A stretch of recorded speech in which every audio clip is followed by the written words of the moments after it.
et merci de votre présence. Alors, j'ai fait une petite liste parce que c'est assez impressionnant. Donc, comme vous ne connaissez pas tous, on a des entrepreneurs qui viennent de différents univers. Je les ai listés. Donc, il y a des industriels de l'aéronautique parmi vous. Vous avez des pros de la vente de matériel innovant pour l'habitat. Vous avez des spécialistes du conseil et de la valorisation. Vous avez des entrepreneurs de la finance et de la gestion de patrimoine. Vous avez des entrepreneurs de la distribution de produits bio, de l'éducation et de l'informatique, de la télécom et d'Internet. Vous avez un entrepreneur qui a très bien réussi dans les jeux de société, dans l'immobilier et le co-living, l'événementiel et le digital, le matériel médical et l'électronique. Donc, en tout cas, merci de votre confiance. Alors, c'est vrai que vous avez tous des parcours différents. En revanche, vous avez tous choisi de rester en France. Et le parking? J'ai dit, alors j'ai pas dit le parking. Ah oui, j'ai pas dit le parking. Excuse-moi, Serge. En tout cas, vous avez tous choisi de rester en France, de vous remployer dans les PME de votre beau pays. Je pense que vous avez une passion commune qui est l'entrepreneuriat.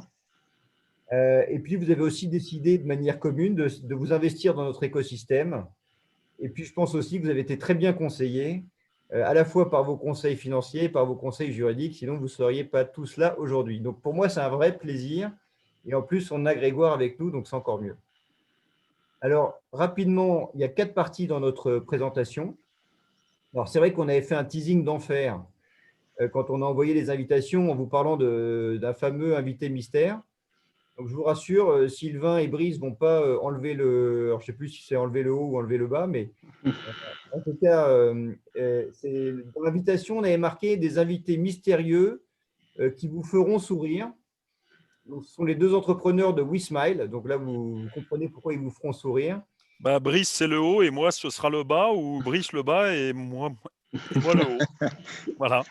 Et je laisserai Julien vous les présenter et ils auront l'occasion de les présenter. En tout cas, c'est un vrai bonheur de t'avoir avec nous parce que c'est les premiers entrepreneurs du programme d'investissement et que c'est grâce à eux, finalement, si on est tous réunis.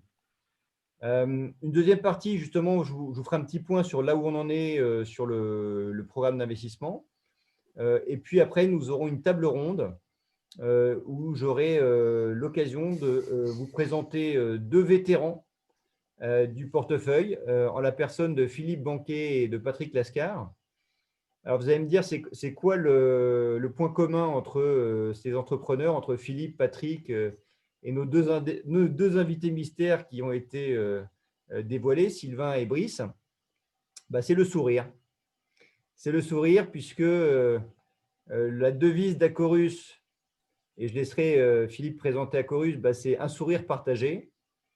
La devise de WeSmile, c'est le sourire. Hein. Et puis, Patrick de Marseille, pour ceux qui ont eu la chance d'être invités à ces fêtes annuelles qu'il organise pour fêter la nouvelle année, sauront que s'il y a une culture du sourire, c'est bien chez nos amis de l'ISProtect. Donc, peut-être, Philippe, tu veux, comme tu es le plus vieux de nos entrepreneurs, puisque ça fait 10 ans qu'on fait, on a la chance de t'accompagner et qu'en 10 ans, tu as quand même multiplié ton chiffre d'affaires par 5. Est-ce que tu veux prendre le lead? Avec plaisir. Ça fait 10 ans que j'ai la chance d'être accompagné. Vous m'avez aidé il y a 10 ans à reprendre une petite entreprise de plomberie de 80 personnes. Aujourd'hui, on est 1000 personnes. Donc, en effet, c'est un peu plus de 800. On faisait 24 millions, on en fait 170. On est une entreprise de rénovation. On rénove des actifs immobiliers, souvent en site occupé. Nos clients, c'est les détenteurs d'actifs immobiliers, donc des bailleurs sociaux, des assureurs, du tertiaire, des syndics copro, de l'infrastructure, des collectivités. Et on offre un portefeuille assez complet, une sorte de one-stop shop de la rénovation, tout ce qui est nécessaire pour rénover un actif immobilier, le mettre aux normes, l'adapter, le transformer. Mais a priori, on l'a dans la palette de nos services, avec une particularité, c'est qu'on fait beaucoup moins de sous-traitance que les entreprises qui classiquement interviennent sur ces métiers, qui ont plutôt une culture de bâtisseur souvent. Nous, on a plutôt une culture du service, d'où cette devise autour du sourire. Et pour faire du bon service, c'est mieux d'avoir des équipes en interne. Donc, on a bien sûr aussi de la sous-traitance, c'est ce métier qui veut ça. Mais 1000 personnes, c'est bien 650, 700 techniciens. Donc, des menuisiers, des électriciens, des plombiers, des peintres, des maçons, etc. Bah, super, tu as été super concis. Merci, merci Philippe. Alors, Patrick, tu es là, Patrick? Oui, je suis là. Je suis là. Ah, salut Patrick. Donc, Patrick, il a cofondé avec son associé Michael l'ISProtect il y a maintenant 11 ans. Nous, ça fait 6 ans qu'on a la chance de les accompagner. En 6 ans, l'entreprise a multiplié sa taille par 6. Et je pense que Patrick a une vraie culture aussi du sourire. Et donc, je te laisse la main, Patrick, pour que tu nous parles un peu de l'ISProtect. Alors, il ne faut pas faire d'amalgame avec le sourire et la région sud, mais c'est vrai qu'on est dans le sud de la France, on rayonne sur toute la France. Et on est spécialisé dans la lutte contre la démarque inconnue, donc tout ce qui est vol interne et vol externe. Et ça fait 6 ans maintenant qu'on travaille avec les équipes de NextStage et en particulier Jean-David, Aloïs et Arthur. C'est une société qu'on a créée toute pièce. On est parti de zéro en 2009. Aujourd'hui, on fait un peu plus de 20 millions d'euros de chiffre d'affaires. On est 127 à peu près et on a des agences partout en France. Donc, notre métier, nous, c'est d'installer et de maintenir des systèmes de vidéosurveillance au niveau du B2B et au niveau des key accounts et également d'équiper la majorité des enseignes retail dans le textile en portique anti-vol et compteur de passage. Voilà, on est une société de service, on joue la carte de la proximité à la différence de nos confrères. On travaille un peu en sous-traitance et beaucoup en interne, comme le disait Philippe aussi. C'est une marque de qualité pour nous que d'avoir nos propres techniciens. Voilà, on aura l'occasion peut-être tout à l'heure de parler de ce qui nous anime et de comment on voit l'avenir, et notamment au niveau de la croissance organique et de la croissance externe, puisque aujourd'hui, on a multiplié par 6, mais ça ne s'est pas fait juste en organique. Grâce à NextStage, on a pu approcher des cibles qu'on n'aurait pas imaginé approcher avant et le consolider dans notre business. Voilà. Merci, Patrick.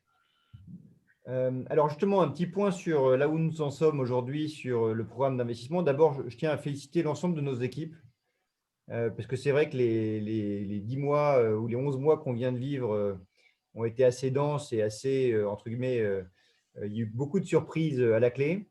Et malgré cela, il y a eu une mobilisation totale à la fois de nos équipes d'investissement, de nos équipes développement, et je salue Pascal qui est parmi nous aujourd'hui. Salut Pascal.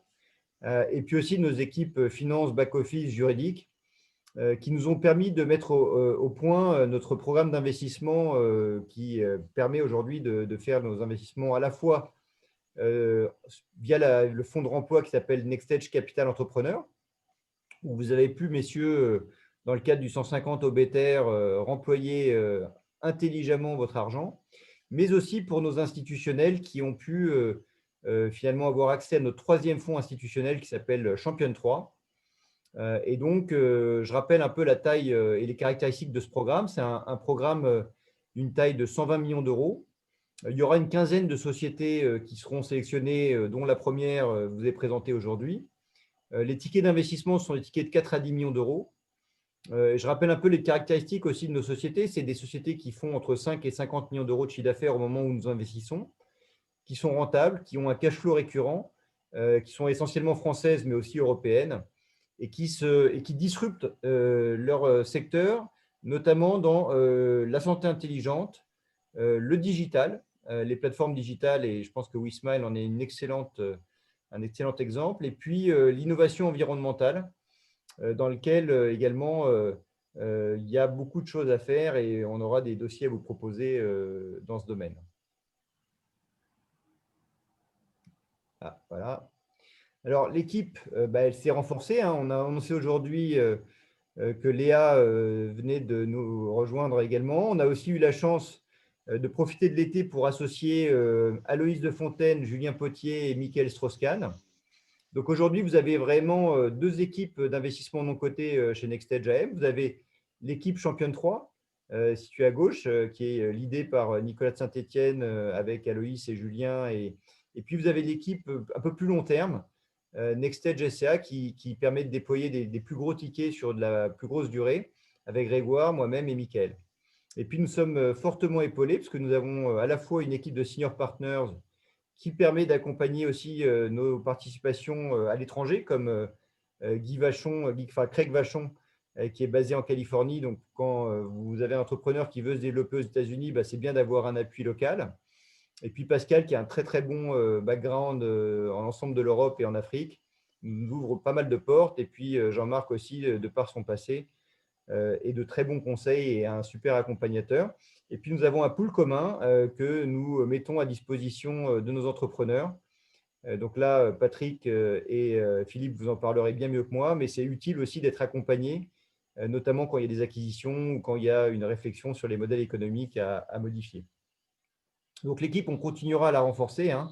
Et si d'ailleurs vous avez des bons profils à nous faire passer, n'hésitez pas, on est toujours très demandeurs de gens motivés, entreprenants. Alors, si je fais un petit point d'étape aujourd'hui sur la levée de fonds, donc la bonne nouvelle, c'est qu'on a fait un premier closing à 60 millions d'euros.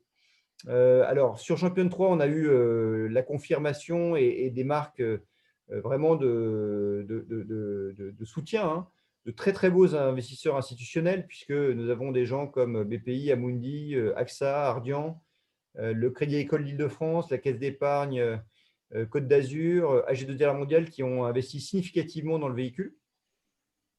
Et nous avons plus de 30 entrepreneurs maintenant qui ont investi dans le véhicule de remploi. Et l'idée, c'est vraiment de pouvoir co-investir ces deux fonds ensemble sur des très belles sociétés pour avoir une diversification et un accompagnement de ces entreprises maximum. Donc, à ce jour, on a atteint 60 millions d'euros. La taille cible, je l'ai rappelé, c'est 120 millions d'euros. Et surtout, pour ceux qui n'ont pas encore investi dans le fonds de remploi, n'hésitez pas, puisque nous allons faire un deuxième closing au 31 décembre pour financer nos premières opérations. Alors là, je passe la main à Julien, qui va vous faire un point justement sur là où nous en sommes aujourd'hui. Merci. Bonne transition avec parce que je rappelle qu'on reçoit chaque année plus ou moins 300 à 400 dossiers d'investissement, dont la moitié est éligible à notre programme d'investissement. Et aujourd'hui, même si le contexte est très particulier, on s'aperçoit que c'est assez dynamique. On a aujourd'hui, depuis le mois de septembre, on a analysé environ 45 dossiers. On a 6 dossiers qui sont passés ce qu'on appelle en pré-comité. Et aujourd'hui, 3 particulièrement qu'on compte passer en comité d'ici la fin de l'année. Comme vous le verrez, en fait, c'est en ligne avec la grille d'analyse qu'on a construite autour des disruptions dont parlait Jean-David tout à l'heure. On est vraiment notamment dans le digital et la santé intelligente, puisque les 3 dossiers prévus en passage comité d'ici la fin de l'année sont des plateformes, des éditeurs en mode SaaS B2B et un sujet justement dans la e-santé. Et un investissement qui a été réalisé, j'appelle plateforme SaaS RH, mais évidemment, c'est pas le bon mot pour pouvoir qualifier ce qu'est WeSmile. C'était juste pour laisser nos 2 entrepreneurs talentueux qui viennent de Savoie présenter cette société qu'on adorait tout de suite. Et je laisse maintenant présenter cette belle société savoyarde. Ouais, peut-être juste préciser que ça a été un dossier, entre guillemets, assez incroyable, puisqu'on a eu la chance de rencontrer Sylvain avec toi, Julien et Arthur. Et le dossier confinement. Je crois la veille du confinement, et qu'on a réussi à maintenir pendant tout le confinement. Et je pense que tu as vraiment, avec toute l'équipe, fait un travail fantastique, parce que ce n'est pas facile de créer une relation à distance, mais en tout cas, bravo, vous avez fait un travail énorme. Et surtout, bravo à Sylvain et Brice qui nous ont supportés sur Teams, sur Zoom, pendant de longs mois pour qu'on arrive jusqu'au bout. Eh bien, merci à vous. Bonsoir à toutes et tous. Pour vous parler de WeSmile, je vais d'abord laisser la main au meilleur d'entre nous, à Brice, qui va vous parler de notre métier et de notre marché. Et ensuite, je vous projetterai en fait sur la vision et sur les étapes que l'on compte franchir avec l'aide de Nextage. Simplement, en préambule, je tiens à dire que ça a été un véritable plaisir de rencontrer les équipes, et il se trouve que dans le tour de table que l'on avait prévu de faire, on a eu le choix. Et c'est vrai que donc c'est un vrai choix que l'on a fait, et c'est un choix avant tout d'hommes, parce que l'équipe s'est largement détachée de toutes celles que l'on a eu la chance de rencontrer, et on a rencontré en tout et pour tout, je crois, avant le confinement, 14 ou 15 fonds. On en avait retenu sur les 14, 3, et sur les 3, tout de suite, en fait, le match s'est fait, et je dis bravo à toute l'équipe de Nextage. Donc maintenant, Brice, si tu veux bien prendre la main. Merci. Donc, la pression est mise, mais je crois que Jean-David et toute l'équipe de Nextage ont l'habitude de cette mise en avant à chaque fois. Donc, merci Sylvain. Au départ de WeSmile, c'est une conviction. On s'est inspiré de la citation de Richard Branson qui disait que si vous prenez soin de vos collaborateurs, ils prendront soin de votre entreprise. Et notre conviction, c'est qu'on pense que c'est vrai dans tous les métiers. Et donc, on s'adresse aujourd'hui aux dirigeants de PME en se posant la question de se dire comment on peut agir là-dessus quand on est patron de PME de manière différenciante, en travaillant sur autre chose que de la rémunération directe. Et le choix qu'on a fait, c'est d'aller sur le registre de la reconnaissance et sur le registre du cadeau et de l'émotion qui traverse les esprits au travers de ce cadeau-là. Comment on s'y est pris? En fait, on a créé une solution qui reprend le meilleur de tous les avantages sociaux existants, le meilleur d'un grand comité entreprise, mais pour les PME qui n'en ont pas l'obligation juridique. Donc, la plupart de nos clients sont en dessous de 50 salariés, ou en tout cas avec une carence au niveau du comité entreprise. Le meilleur du chèque cadeau, le meilleur du chèque vacances et le meilleur des services à la personne. Et on a d'autres territoires autour du développement personnel, on vous en parlera également, et du pilotage des ressources humaines qui font partie de notre stratégie pour les années à venir.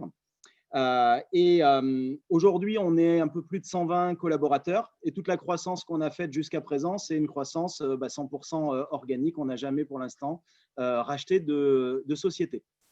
Donc, c'est un service qui se positionne sur un service haut de gamme avec une forte valeur ajoutée en fait pour le client. C'est un modèle d'abonnement. C'est des dirigeants qui adhèrent chez nous pour offrir un service à leurs collaborateurs. Et ensuite, les collaborateurs vont pouvoir dépenser un budget qui est mis à disposition par l'entreprise, comme si le dirigeant avait un comité d'entreprise, de manière très équitable pour chacun des collaborateurs. Voilà pour vous présenter dans les grandes lignes en fait, pourquoi on existe et comment on s'y est pris pour aborder ce marché-là. Brice, peut-être un point sur les secteurs qu'on touche, sur notre développement, sur le nombre de… Donc, aujourd'hui, au niveau des secteurs, on a une vraie richesse, et c'est ce qui fait un côté assez caméléon dans des périodes mouvementées, c'est qu'on n'est pas sur un secteur d'activité en particulier. On ne va pas travailler qu'avec des restaurateurs, ça serait peut-être compliqué en ce moment.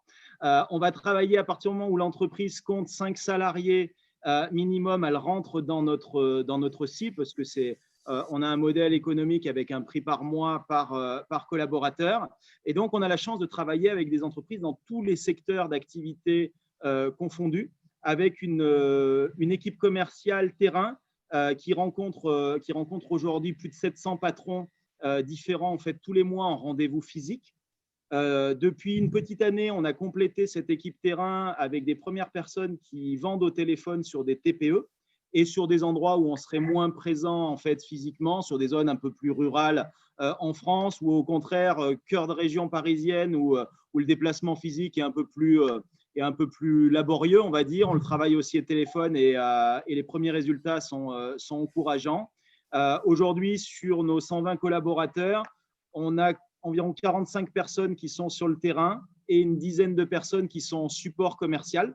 Donc, environ la moitié de l'entreprise est dédiée au business et l'autre moitié est dédiée à rendre un service de qualité au niveau des bénéficiaires, donc au niveau des salariés, avec un service qui est complètement internalisé, c'est-à-dire qu'on est directement agent de voyage, par exemple. Donc, on va traiter toutes les commandes des salariés bénéficiaires de l'offre. On travaille avec des grossistes qui livrent tout ce qui va être équipement de la maison au domicile des collaborateurs, tout ce qui va être parc d'attractions, cinéma, spectacle, etc. Donc, on est vraiment sur une culture de la production directe de notre offre avec un minimum d'intermédiation. Alors, si je dois compléter un peu, donc le marché qui est notre marché de cœur de cible, c'est 350 000 TPE qui ont entre 5 et 50 personnes. Donc, vous voyez que c'est un marché qui est très, très large. C'est un marché, lorsqu'on a débuté en janvier 2001, qui était un marché qui n'était pas mature. C'est-à-dire que le choix que l'on a fait, c'était de se dire, si toutes les entreprises s'intéressent exclusivement au marché des IECE, il y a effectivement tout un territoire vierge qui est composé de plusieurs centaines de milliers de petites entreprises qui, elles, ne représentent pas des cibles rentables. Et effectivement, notre défi, ça a été de dire comment est-ce qu'on peut avoir une démarche commerciale et comment on peut construire un service qui va être rentable et qui peut se démultiplier sur une cible qui n'était pas touchée du tout. Un point qui est important, c'est que ce marché, il a mis environ 15 ans avant de devenir mature. C'est-à-dire que nous, on a appris à être extrêmement performant dans notre gestion, être extrêmement performant dans notre acte de vente, parce qu'on était très, très, très en avant sur notre marché. C'est-à-dire qu'on n'avait pas mesuré au départ à quel point il allait être difficile de faire comprendre à un patron d'une petite boîte à quel point la performance durable de son entreprise était directement liée à l'engagement de ses salariés. Et c'est vrai que ça a été quelque chose qui était une première surprise. Et donc, pendant 15 ans, on a appris à bien gérer. C'est sûr, c'est que depuis 2015, on assiste à une accélération assez forte sur notre marché et notre rentabilité croît de façon extrêmement rapide parce que maintenant, quand on demande à un chef d'entreprise quelle est la première richesse de sa boîte, dans la plupart des cas, maintenant, il vous dit que ce sont ses collaborateurs. Et donc, ce qui est idéal pour nous, c'est qu'on est quasiment le seul acteur à avoir fait le choix de ce marché. On a presque 20 ans de vie sur ce marché et l'on est complètement prêt à récolter les fruits de la maturité de ce marché. Et c'est ça, en fait, qui nous met dans une position qui est forte. C'est que nos équipes commerciales sont formées. Et elles ont eu l'habitude d'être sur un marché qui n'était pas mature. Donc, pour elles, maintenant, ça devient simple. Et puis, surtout, l'entreprise dispose maintenant de très nombreuses ressources parce qu'on a la chance également d'être dans un modèle d'abonnement qui génère un BFR négatif. Et ça, c'est top parce que quand on doit accélérer et profiter ou engendrer une croissance forte, eh bien, on ne consomme pas de cash, on accumule du cash qui nous permet à terme d'aller vers une croissance qui est encore plus forte. Donc, c'était simplement pour vous remettre en perspective ce que l'on avait vécu pendant 15 ans. Donc, si on regarde un peu ce qui se passe aussi au moment des crises, et ça, c'est un moment qui est fort pour nous, c'est qu'on sait aussi que dans les fortes crises, on en a vécu une en 2008, on revit une crise maintenant sur 2020. On s'aperçoit qu'à chaque fois, en sortie de crise, sur nos métiers, il y a des appels d'air qui sont très, très forts. C'est-à-dire que les chefs d'entreprise, entre ceux qui résistent à ces crises-là, ceux qui restent, et comme on a la chance d'avoir un marché qui est extrêmement large, on ne craint pas le fait qu'une partie de ces entreprises de notre marché initial puisse disparaître, en tout cas pour celles qui restent. Il y a une maturité qui est encore plus forte post-crise. C'est-à-dire que les chefs d'entreprise qui ont vécu cette crise s'intéressent encore plus, ou en tout cas mettent l'accent encore plus sur le bien-être de leurs salariés et sur l'engagement de leurs équipes. Donc, ça veut dire que nous, quand on vit ces moments, on sait que derrière, on va avoir encore une accélération qui sera encore plus forte. Donc, voilà de façon très, très simple pour vous dresser le tableau et le contexte. Si maintenant on parle de la suite et de notre vision, c'est vrai que quand on a la chance d'être l'un des rares acteurs rentables sur le marché des 5-50, donc sur ce marché qui représente 350 000 boîtes partout en France et dans tous les secteurs d'activité, on a aussi la chance de pouvoir se dire tous les clients que l'on a signés et qui ont mis en place notre service WeSmile, ce sont des clients à qui on peut apporter d'autres types de services. Et dans le prolongement, il y a deux axes de développement possibles. Le premier, c'est d'avoir plus d'avantages dans une nugget offre, et on va rentrer là. On l'annonce, ce n'est pas un secret, et on peut vous le dire ici, on rentre sur le marché des titres repas. C'est un marché qui existe depuis 1967. C'est un marché qui est détenu au départ par 4 acteurs majeurs que vous connaissez bien. Edenred, qui est le numéro 1 mondial, Sodexo par l'une de ses filiales, Up, qui était avant Chèque Déjeuner, et Natixis Intertitres. C'est un marché qui n'a pas bougé pendant de très très nombreuses années et qui a vu l'entrée depuis peu de quelques nouveaux acteurs. Vous avez entendu parler de Lunch Air qui est devenu Swile.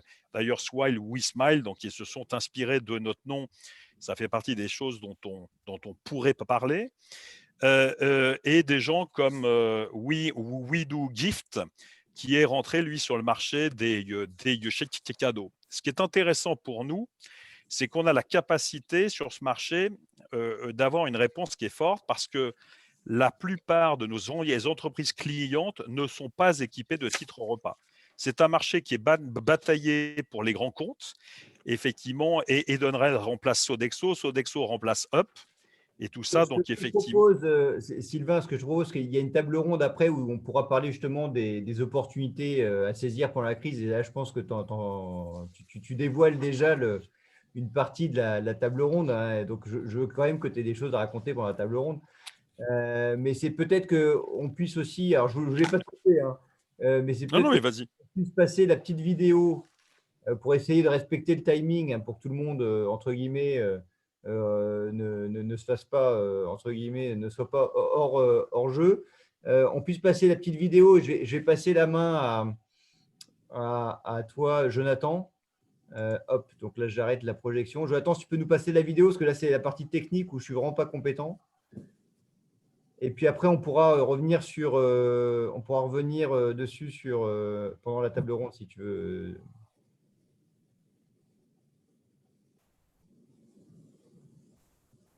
Ah, on n'a pas le son, en revanche, Jonathan. Il n'y a pas de son. Ah bah, ça me fait plaisir parce que c'est moi qui devais le faire et j'étais sûr que ça n'allait pas marcher. Donc, en bonne protection, j'ai demandé à Jonathan de prendre le… Ah. Non. Ah. Non. On n'entend pas le son. Alors, il faut que je le fasse.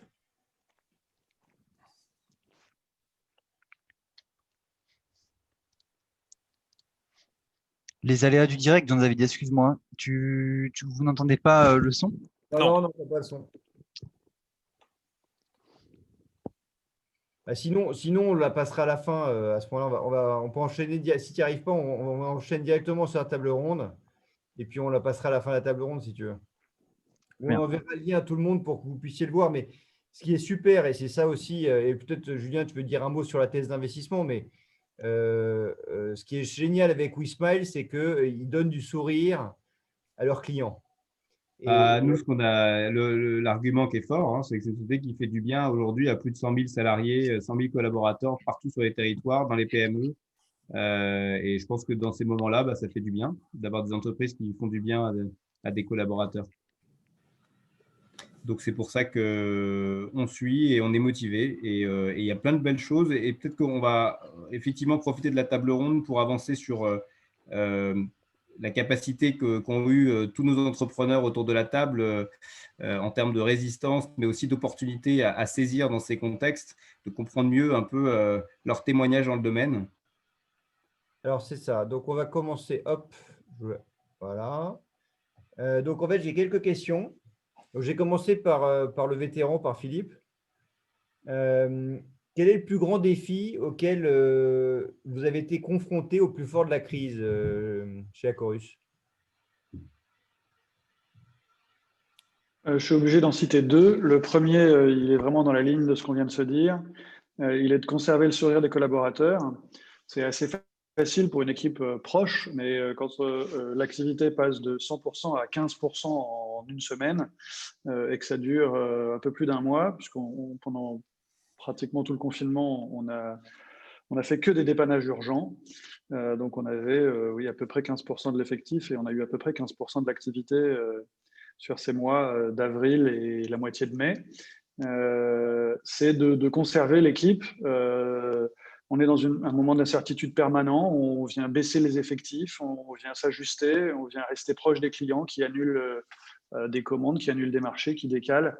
Et il y a vraiment beaucoup de peur et d'inquiétude. On a fait énormément de com.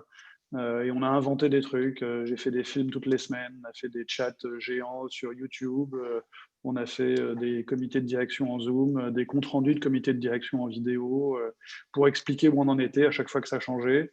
On a fait des apéros de direction aussi.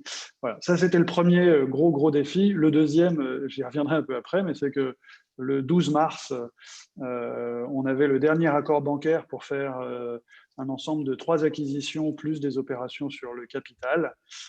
Et 2 jours après, on était confinés. Donc, autant dire qu'on a passé quasiment tout notre confinement à redimensionner ce plan à la fois de croissance externe et de financement. Donc, de revoir chaque banque, d'abord de refaire le plan, de revoir chaque banque une par une, de réobtenir les passages au comité de toutes les banques pour finir par faire notre acquisition le 8 juin, juste après la sortie du confinement.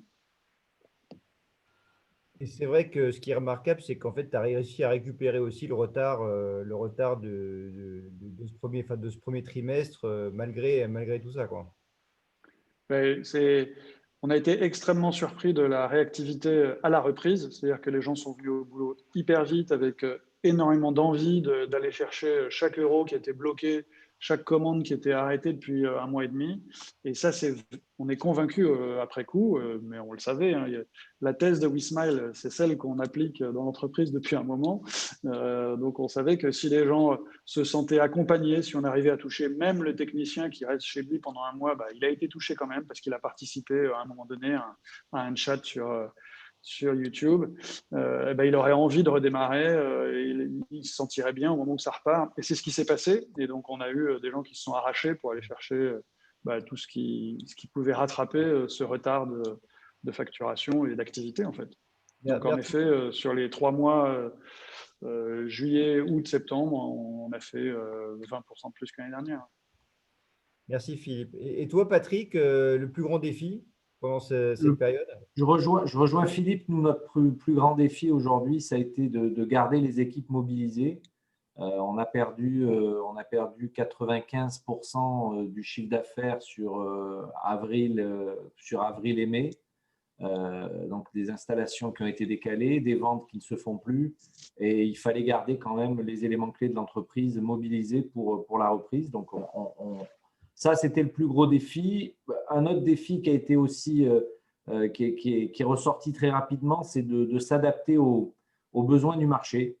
Ce confinement a généré des solutions à inventer auprès des clients. On les voit aujourd'hui comme le compteur de passage pour savoir le nombre de personnes qui sont dans un établissement, le nombre de personnes qui sortent, le nombre de personnes autorisées à y rester. Donc, il a fallu trouver tout ça avec des systèmes de comptage vidéo. Donc, pendant ce confinement, on n'est pas resté à la maison, on n'a pas fait des barbecues, on a réfléchi, on a lancé des commandes auprès de nos fournisseurs, on a mis en place des argumentaires de vente et comme le disait Philippe, on a été agréablement surpris de la reprise, à la fois la reprise de nos collaborateurs, puisqu'ils étaient encore plus motivés pour aller chercher des affaires, mais aussi du marché.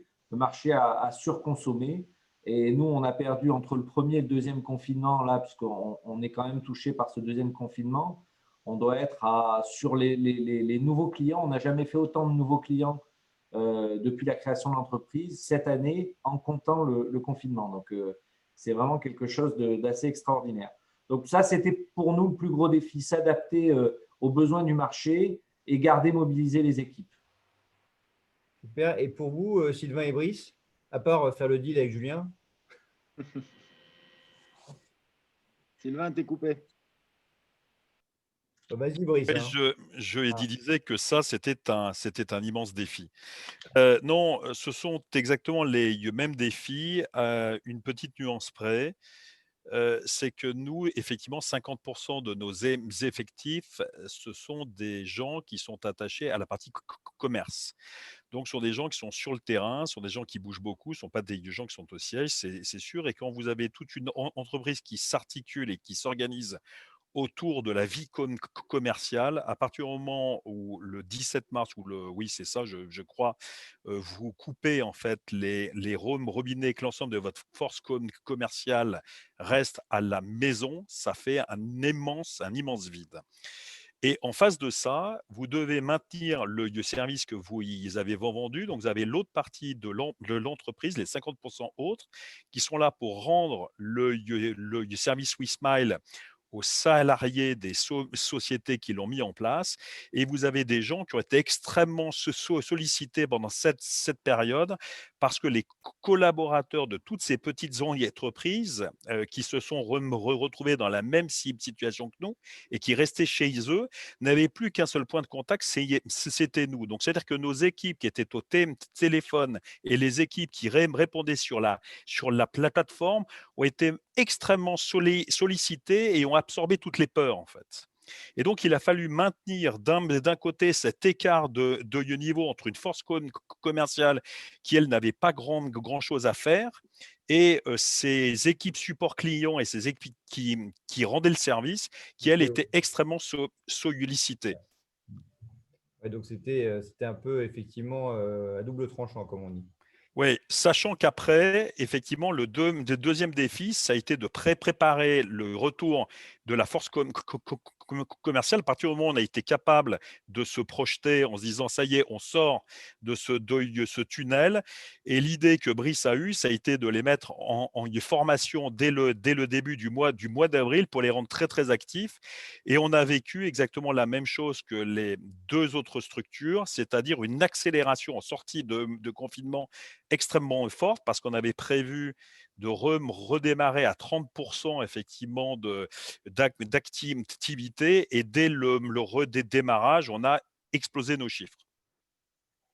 Super. Alors après, nous, on a été vraiment marqués dans le portefeuille parce qu'on a certains de nos entrepreneurs qui ont eu des réalisations qui nous ont rendus fiers en tant qu'actionnaires. Donc, j'ai envie de vous poser la question, vous, qu'est-ce qui vous a rendu fiers dans vos entreprises pendant cette crise? Est-ce qu'il y a eu des mouvements de solidarité, des choses qui ont fait que vous étiez vraiment fiers de travailler dans votre entreprise, entre guillemets? Il y en a un qui veut se lancer, hein. Philippe? Alors, je ne parlerai pas vraiment des mouvements de solidarité. Ce qui m'a rendu fier en termes humains, c'est la solidarité qu'a conservé l'équipe et la façon dont ils l'ont montré. Les témoignages sur le thème dans la boîte de ma femme, ils ne savent toujours pas ce qu'ils feront demain. Nous, on a des infos tous les jours, c'est super. Voilà. Ça rendait fier. Après, ce qui a rendu fier l'entreprise, c'est évidemment d'avoir réussi à mener cette très grosse acquisition, puisqu'on a fait une acquisition de plus de 20 millions de chiffre d'affaires, 150 personnes, qui en plus, dont l'intégration se passe bien depuis, et qu'on a réussi à mener pendant le confinement, donc un peu comme vous avec WeSmile.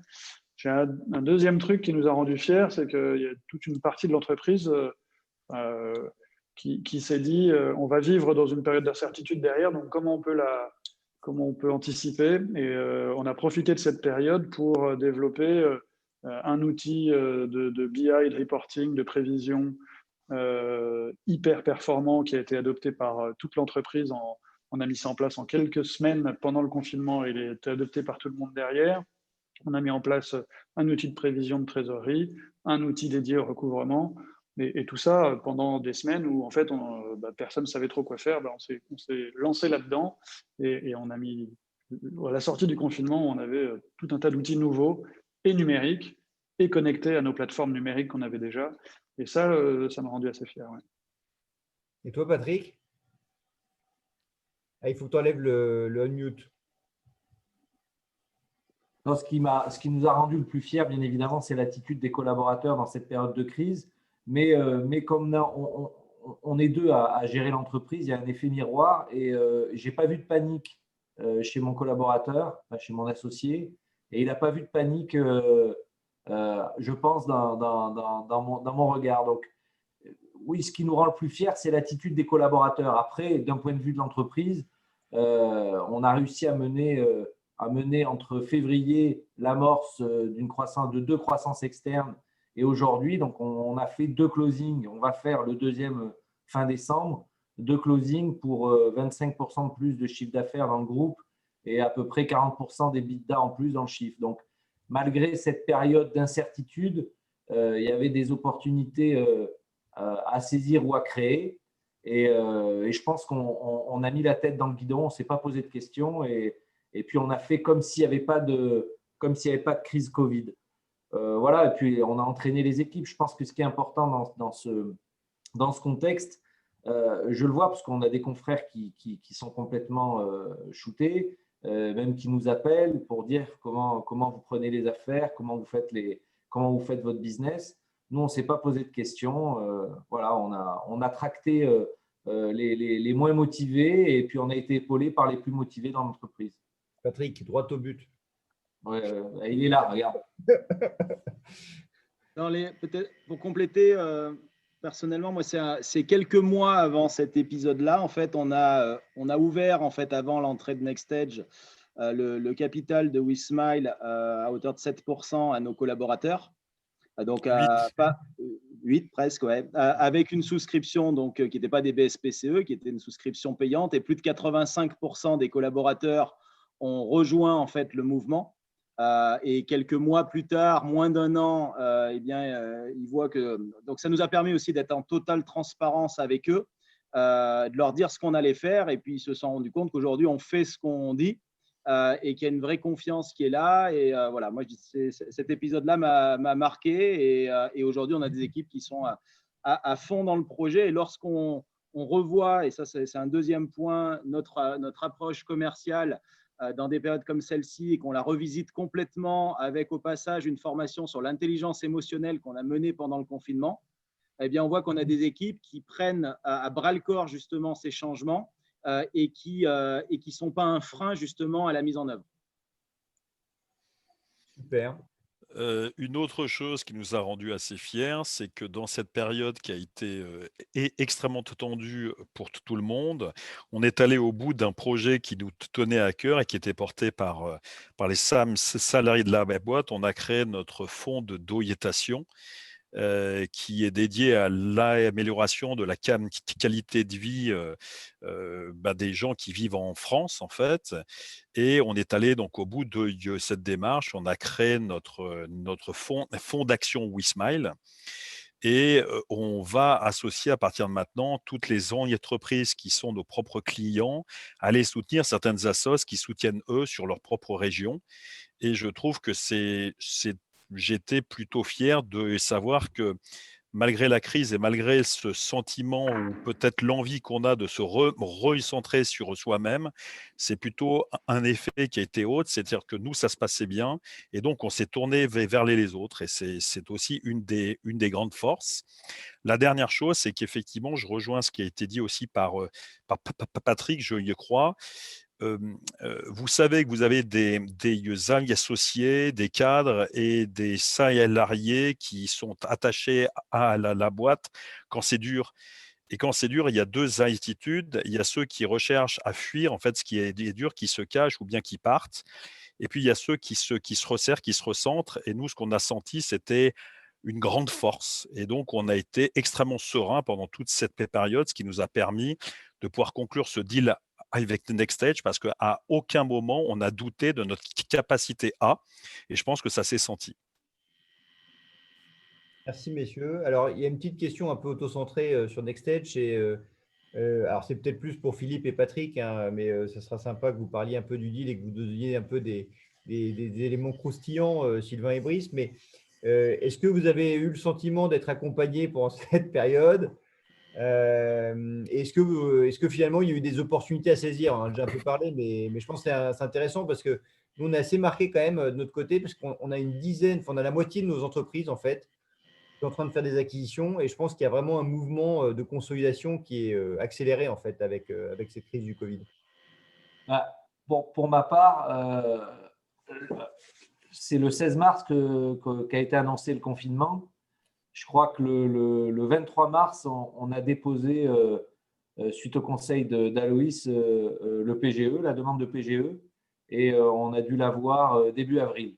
Donc déjà, on était sur le pied de guerre dès l'annonce du confinement. Donc moi personnellement, je me suis senti, déjà, je me suis pas senti seul. C'est souvent le syndrome d'un entrepreneur de se sentir seul. Il ne peut pas partager ses problématiques avec sa femme parce que sinon, il n'a plus de vie.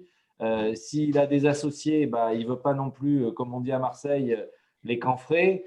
Donc, à un moment donné, il faut partager tout ça. Et heureusement qu'on avait un partenaire historique comme NextEdge pour partager, pas pour remonter le moral, mais pour partager ce qui se fait sur le marché, ce qui se dit sur le marché, et puis donner des conseils. Cash is king.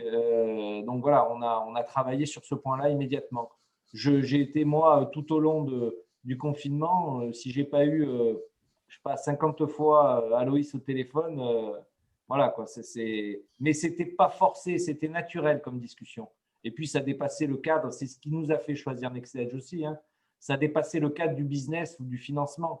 Il y a un rapport humain qui s'instaure au fil des mois et des années et qui fait toute la différence avec les autres fonds. Merci Patrick. Ben, de rien. C'est la vérité.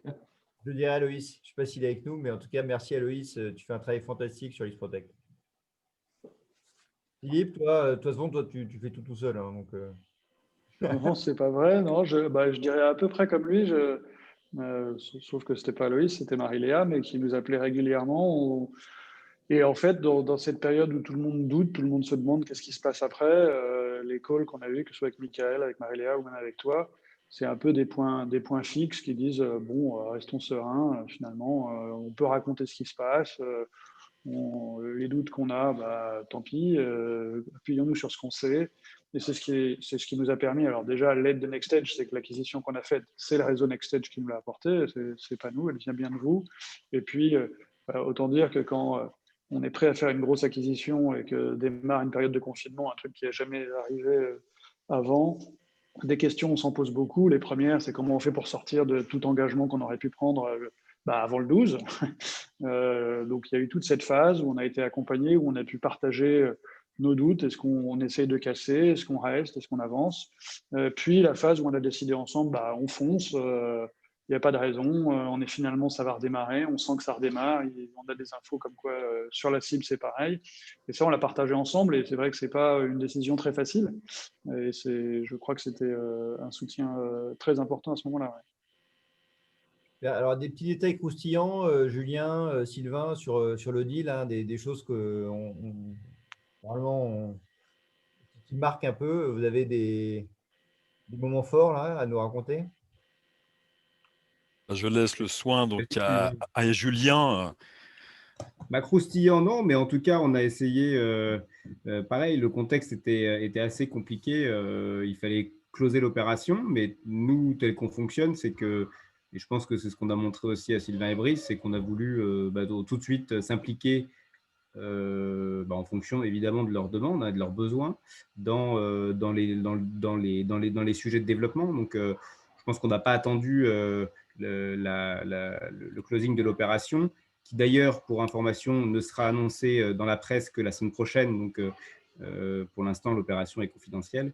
On n'a pas attendu ça pour pouvoir commencer à se projeter et à réfléchir à mettre du concret dans la vision de Brice et de Sylvain, notamment avec un sujet d'acquisition potentielle. Oui, je pense que pour compléter, et vous allez comprendre, quand on rencontre tous les fonds que l'on a vus, il y a des gens qui vous donnent de l'énergie, il y a des gens qui vous en prennent. Et vous savez très bien que pour qu'une société grandisse et grandisse vite, il vaut mieux s'entourer de gens qui vous apportent cette énergie plutôt qui vous la prennent. Et dans tous les fonds que l'on a vus pendant cette période, le fonds qui a été très loin devant dans cette énergie, c'est effectivement NextEdge. Et Julien, Arthur et Agathe ont toujours été, en fait, chaque fois qu'on les a vus, on savait qu'on allait passer un moment qui allait nous apporter des choses, en fait. Et il n'y a pas de détails croustillants, si ce n'est qu'on les a achetés avec des bouteilles de Chignin Bergeron avec les vignes qui sont en face du siège. On les a achetés aussi avec la vue sur le Mont Blanc, sur Ça a les bien Alpes marché, qui sont ça. en face. Effectivement, ils n'ont pas été très, très durs à convaincre parce que quand vous goûtez un très bon Chignin Bergeron, vous comprenez pourquoi on aime cette Savoie. Et quand vous regardez donc autour de vous, ça se comprend encore plus. Euh, non, c'est sûr que ça, c'est un des points très très forts. C'est-à-dire que dès le départ, on s'est senti dans la même équipe. C'était pas signé, c'était pas closé. On parlait déjà en toute transparence des deals que l'on souhaitait faire, de la stratégie, des doutes que l'on en avait. Et dès le départ, on leur a donné pas mal de jobs aussi. On leur a dit, tiens, vous êtes forcément bon dans tel et tel de domaine. Est-ce que vous pouvez bosser sur tel et tel sujet? Alors que rien n'était signé. Rien n'était certain. Tout le monde s'est mis en route comme si c'était fait. Et ça, c'est très, très appréciable. Brice, est-ce que tu as des choses en plus à dire? Non, c'est parfait. Il faut remercier quand même, et Patrick ne dira pas l'inverse, il faut remercier ce que Sylvain l'appelle le roi Arthur, mais qui est quand même, et évidemment Agathe, qui ont énormément accompagné aussi dans ces moments-là Sylvain, je comprends pas Patrick, etc., et qui font un travail exemplaire. Ils sont incontournables dans ce que fait Nextage aujourd'hui, et c'est aussi beaucoup grâce à eux. Ouais. Messieurs, alors après, j'ai une question plus pour le club, hein, parce que l'objectif aussi, c'est que on puisse s'entraider et qu'il y ait de l'apport d'idées ou d'affaires entre nous. Et on va peut-être ouvrir un peu les micros ou les prendre une à une. Donc, l'idée, c'est que vous puissiez poser vos questions soit par oral, soit par écrit sur le chat. Mais en fait, la question elle est simple, c'est comment le club Capital Entrepreneur, messieurs, peut vous aider? Alors, est-ce que si vous avez des demandes à formuler au club, allez-y, hein, Philippe, Patrick, lâchez-vous, parce que l'idée, c'est que voilà, on puisse aussi, en tant qu'investisseur actionnaire, en profiter tous, quoi. Moi, c'est simple. Faites-moi rentrer dans votre copro. Faites-nous rentrer dans votre copro. L'acquisition qu'on vient de faire, c'est pour rentrer très fortement sur le marché syndic copro. Depuis 10 ans, on est rentré sur deux marchés. L'hôtellerie, ça, c'est pas le meilleur sujet du moment. Et on est surtout très gros et devenu incontournable sur l'ensemble du marché des bailleurs sociaux. Mais les bailleurs privés, via les syndics copro, on y rentre grâce à cette acquisition. On a vraiment fait l'acquisition d'une plateforme pour devenir aussi incontournable sur les copros que nous le sommes aujourd'hui sur les bailleurs sociaux. Et donc, pour nous aider, il faut nous aider à développer cette plateforme. Alors, ça peut être sur n'importe quel sujet, c'est ce que je disais, ça peut être sur des ascenseurs, ça peut être sur une fuite dans la toiture, ça peut être pour un ravalement, ça peut être pour un dépannage. Voilà. Bon, ça nous aide. J'en profite également. Non, mais on est plutôt spécialisé dans la vidéosurveillance, tout ce qui est caméra dans les parkings, dans les villes et dans les entreprises. On est reconnu pour notre qualité de service. Donc, si vous avez à un moment donné besoin de switcher votre fournisseur habituel en vidéosurveillance, on fait de l'analyse d'image, on fait de l'audit vidéo. C'est un peu notre force aujourd'hui au niveau national. Et puis, si vous avez des réseaux dans le retail, sachez qu'aujourd'hui, le taux de démarque inconnu, ça représente 7 milliards d'euros en France. Donc, nous, on fait récupérer un peu de marge là-dessus. À peu près, on fait récupérer 80 à 85% de la démarque dans un établissement. Donc, on vend un gain aujourd'hui. On ne vend pas une solution, on vend un gain. Sylvain, tu veux apporter du sourire dans toutes nos PME?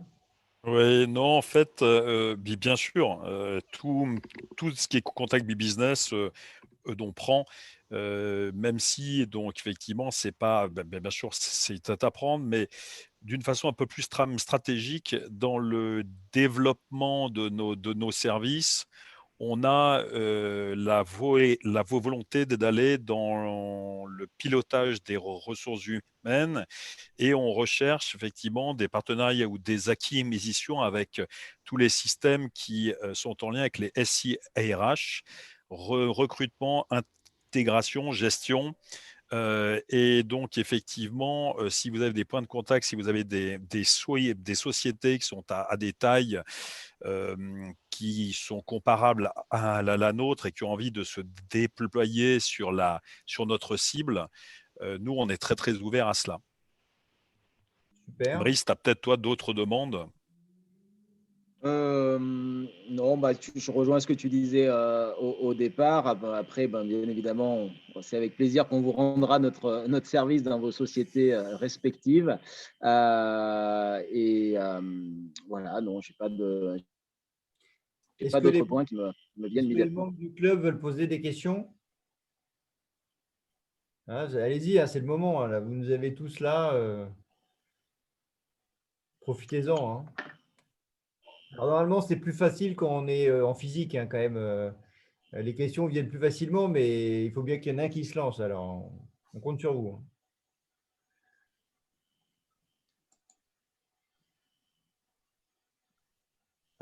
Oui, bonjour, je vais me lancer.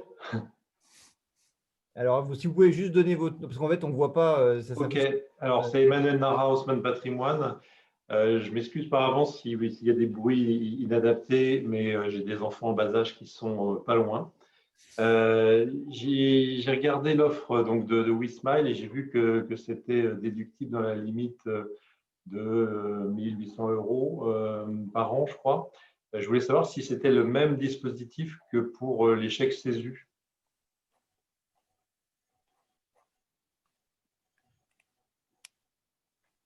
Brice? Oui. Moi, j'ai des coupures de réseau là. Alors, je vais vous répondre. Oui, en fait, le budget que vous mettez à disposition de vos salariés, qui est un budget au départ des œuvres sociales et qui permet d'aller à la fois sur les vacances, sur les loisirs, sur les spectacles, sur le sport, mais aussi sur les services de domicile, soutien scolaire, nounou et autres. On l'a capé en fait à 1 800 € par an parce qu'effectivement, il y a des dispositions fiscales qui sont fixées par la loi sur les services à la personne, les 1 830 €. Et bien que sur les œuvres sociales, il n'y ait aucun plafond fixé dans la loi, vous pourriez mettre 5 000 €, 10 000 €. On se rend bien compte que pas tellement du côté de l'URSSAF, mais plutôt du côté du fisc, ça serait faire prendre des risques qui sont forts. Donc, c'est pour ça qu'on a choisi, nous, de caper effectivement le budget que le chef d'entreprise peut mettre à disposition de ses salariés à 1 800 € par salarié et par an pour être conforme à ce qui existe dans les services à la personne. Mais à ça peut se compléter tout ce qui est chèque cadeau et autres, qui est de 171 € par salarié et par événement type, en fait.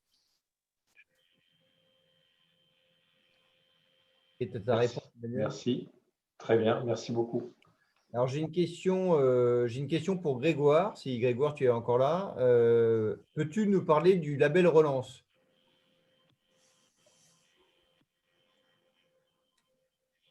J'ai peur qu'on n'ait plus Grégoire dans la conférence. Alors, je vais répondre à Philippe, Philippe Pro, qui a posé la question. Le label Relance, c'est une excellente question. C'est le label que notre fonds Championne 3 et que notre fonds de remploi Capital Entrepreneur vient d'obtenir. Ce n'est pas encore public, mais on a eu la confirmation il y a 2 jours par email. C'est en fait un label qui vise à aider, entre guillemets, les gens comme nous qui levons des fonds à capitaliser et catalyser le grand public et les investisseurs institutionnels dans des fonds. Mon chéri a mis du bon sans bon. Ah, ça, c'est pas moi. Vous avez mis un peu beaucoup. Alors là, il y en a un qui est en train de passer un bon moment.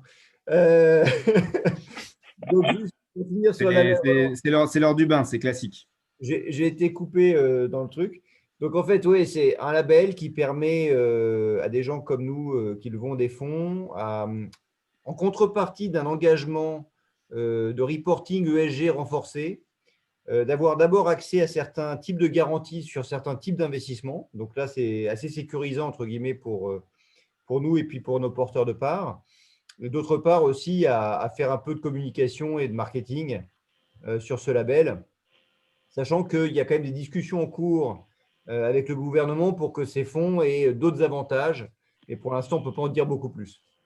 Voilà. Donc, c'est le constat qu'il va falloir se retrousser les manches pour redéployer de l'argent dans notre beau pays si on veut éviter un 2021 qui se transforme en guerre de gilets jaunes permanente et que des gens comme nous peuvent y contribuer. Voilà, Philippe. Je ne sais pas si ça répond à votre question, Philippe. Et merci Jean-David. Effectivement, c'est un sujet dont on entend parler et pour l'instant, je ne savais pas trop qui était sur la ligne de départ et quels étaient les critères pour faire partie des sociétés de gestion qui seraient justement labellisées. En fait, l'engagement principal, c'est de communiquer sur la création d'emplois, de communiquer sur la partie environnementale, gouvernance. Donc là, on va, nous, devoir faire un travail. Et d'ailleurs, Philippe et Patrick peuvent en témoigner, puisqu'on leur envoie des questionnaires chaque année de plus en plus copieux sur le sujet. Mais c'est important parce que plus on peut montrer que finalement, l'action des fonds de capital développement crée de la croissance et de l'emploi, plus il y aura des moyens mis à disposition des entrepreneurs. On a d'autres questions avant que je… Allez-y, hein, Philippe, Patrick sont là pour vous.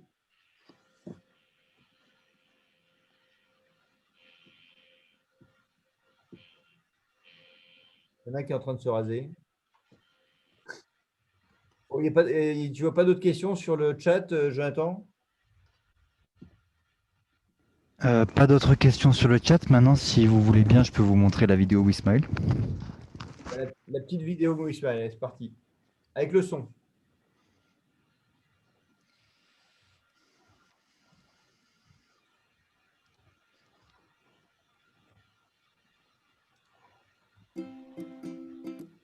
Pierre est dirigeant de PME et tous les jours, il doit relever de nouveaux défis. Il a 12 salariés et il sait bien qu'il a besoin de son équipe pour que son entreprise se développe. Pour cela, il doit maintenir leur engagement, les fidéliser et attirer les talents de demain. Il doit alors se creuser la tête pour trouver des solutions innovantes pour ses collaborateurs et astucieuses pour son entreprise. Il a bien une mutuelle, mais cela ne le distingue plus des autres entreprises depuis qu'elle est obligatoire. Les titres repas, ses salariés doivent en payer la moitié. Et comme il ne peut pas doubler les salaires ni les emmener en séminaire à l'autre bout de la planète, alors que faire? Et s'il existait une solution universelle dédiée aux PME qui permette à Pierre d'apporter à son équipe tous les avantages des chèques cadeaux, des bons vacances, des services à la personne et tous les autres avantages d'un grand CE sans les contraintes de gestion? Mais cette solution existe. Elle s'appelle WeSmile. Grâce à Pierre, Marc va emmener ses enfants à la mer cet été et bénéficiera des offres négociées par WeSmile. Estelle, elle, va pouvoir aller au cinéma plus souvent avec ses 2 garçons et profiter de séances gratuites grâce au budget qui lui est alloué. Paul, c'est pour prendre en charge son abonnement Canal+, qu'il a choisi d'utiliser WeSmile, pour ne plus louper un seul match. Laura, c'est du service à la personne dont elle profite, en faisant appel à une nounou pour sortir entre copines. Samia, c'est pour sa licence de sport, Stéphane pour le soutien scolaire de son fils et Jocelyn pour s'éclater au parc d'attractions. Avec WeSmile, Pierre améliore la qualité de vie de ses collaborateurs de manière innovante et les fédère à son projet d'entreprise. Le tout sans charge sociale et déductible de son impôt de société de manière simple et modulable en fonction de son budget et sans complexité grâce à son coach dédié qui s'occupe de tout pour lui. Alors, comme chaque lundi matin, c'est avec le sourire que Pierre retrouve ses salariés autour d'un bon café. Merci Pierre. Merci Pierre. Alors peut-être en conclusion, et en tout cas merci à vous tous de votre engagement et de votre temps. C'est un peu improvisé hein, cette histoire de table ronde virtuelle. Je pense qu'on serait tous beaucoup mieux autour d'une bonne bouteille de Chignin Bergeron. D'ailleurs, Sylvain, je compte sur toi pour les prochains clubs. Tu as intérêt à nous approvisionner parce que c'est pas sympa de faire ce que tu fais, quoi. De nous teaser avec ça et nous, on ne peut pas en profiter. Donc ça, on compte sur toi. Moi, ce que j'aimerais vous dire, c'est qu'on a été extrêmement marqué pendant cette période aussi par la maladie. Notamment, on a eu, pour ceux qui le savent, Grégoire, qui a fait quand même 20 jours de réanimation à Cochin sur la première vague de Covid. Ça a été un moment très dur en interne et aussi on était très fiers de voir la réaction de nos employés par rapport à ça. Quand Grégoire s'en est sorti, et d'ailleurs il est revenu, pour ceux qui le connaissent, avec une énergie décuplée, hein, et on s'est dit qu'il fallait absolument aider la réanimation. La réanimation, c'est un truc qu'on connaît assez mal en fait, parce que généralement, quand on passe par là, c'est pas super. Mais en fait, c'est quelque chose qui est en fort développement aujourd'hui à cause de Covid. Et heureusement, on a la chance d'avoir en France un vrai savoir-faire sur le domaine.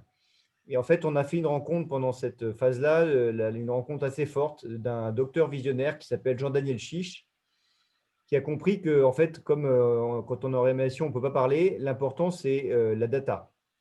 Pourquoi? Parce que si on est capable de mettre les bons capteurs, les bons systèmes d'information, les bons logiciels, on est capable de récupérer une data qui est extrêmement riche et extrêmement puissante.